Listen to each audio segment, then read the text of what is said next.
poco de todo, música, trucos, magia. Y yo brinco sobre Bubu al final. No lo harás. Quiero intentarlo. No me importa. You know, what's funny is I hear that question now that I am involved with Yogi Bear, and it's fun to listen to Dan Aykroyd, for example, and his story about you know, as a kid, you know, he's Canadian, I'm Canadian, you know, and he would grow up and come home and watch the Yogi Bear cartoon at 4:30 at his house in Canada, and I can kind of picture exactly that whole kind of experience. My thing was a little bit different because I didn't have the cartoon because we spent part of our childhood in Africa, no TV, you know, and the reaches of pop culture didn't quite get to where we were.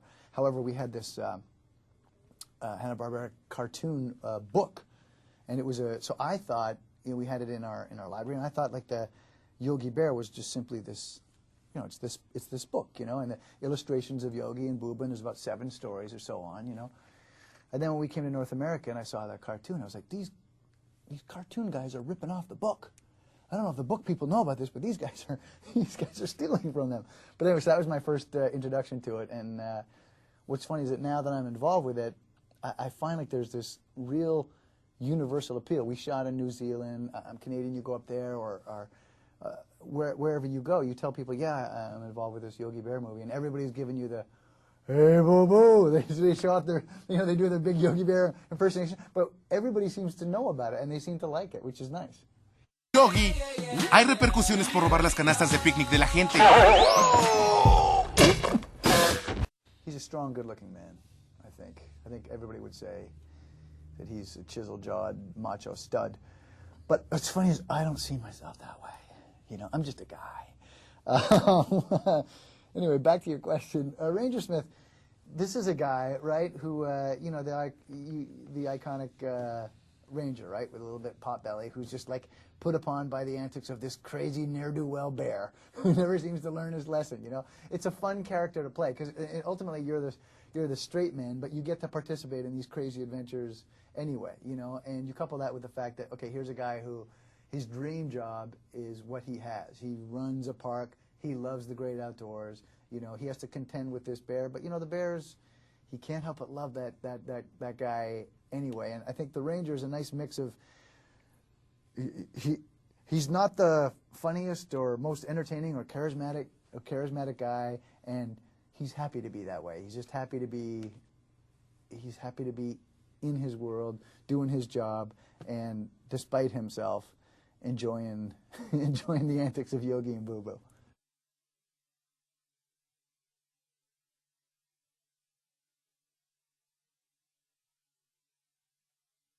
I don't think you can play it as he's the nemesis.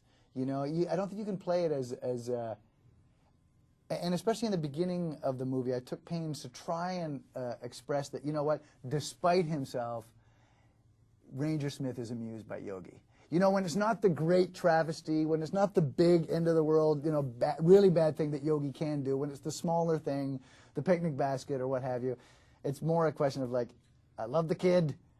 I'm that kid, you know, like it's that kind of thing. Like he can't help but like him, you know, and his life would be, he knows his life would be worse if he didn't have Yogi and all Yogi's antics to deal with.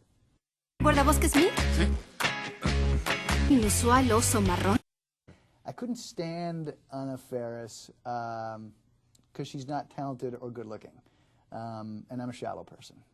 So no, she's fantastic. You know, I mean, I think her resume in terms of her comedic ability speaks for itself, and she was very gracious in this movie because I think for a person of her stature, you know, to take sometimes, you know, we had to take back seats to the bears, that's what the movie is. It's Yogi Bear, and it's easy for me. Sometimes I think for her, it's like I thought it was she was completely committed to getting the story right and the bear's story right, and very much a team player, very much an enjoyable presence to work with. Very very talented and funny, and I'm hoping that I'm hoping this movie does well and that we get to do a sequel, because both her and I agree that probably somewhere in there, be it the second or third or maybe the 8th sequel, the Ranger and Rachel, they got to have kids. And the kids have got some. There's this great moment in the Back to the Future. It's not you, Marty. It's your kids. You know, and so we think that there's probably something to do with like Yogi, the kids, and Rachel and Ranger Smith. ¡Enciéndelo, Bubú! ¡Encendido! Me pregunto si él notó el pastel. Much more enjoyable than actors. I can tell you that much right now.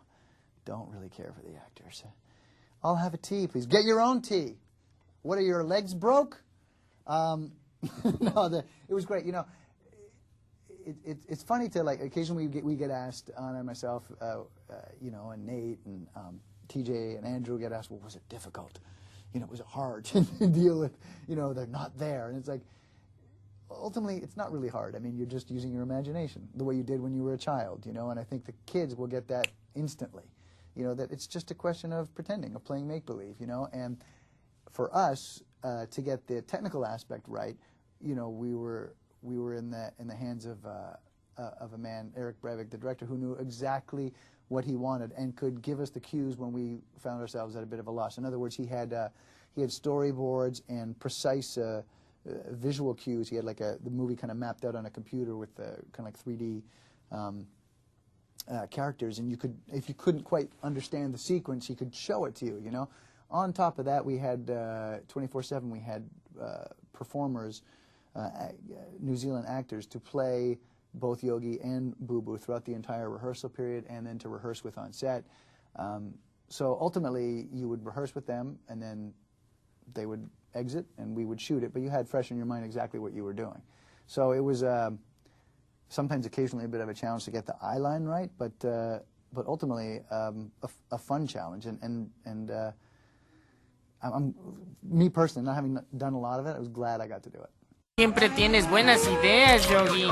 Es porque soy más listo que el resto de los osos. Oh, man. New Zealand was, you know, I feel like I could do the, you know, the tourism ads for New Zealand, and I would do it free of charge, because they just, it's such an unbelievable country. When I heard it was shooting there, I was excited. I'd never been. I wanted to go. It was, you know, topographically, aesthetically, as stunning as you might imagine. But what I didn't expect was that the people themselves were going to be so welcoming and kind, warm, genuine, spontaneous. The way I sometimes describe it is like tough-looking and friendly, you know, which is an awesome combination. Really welcoming to us, just a beautiful, beautiful part of the world with beautiful people.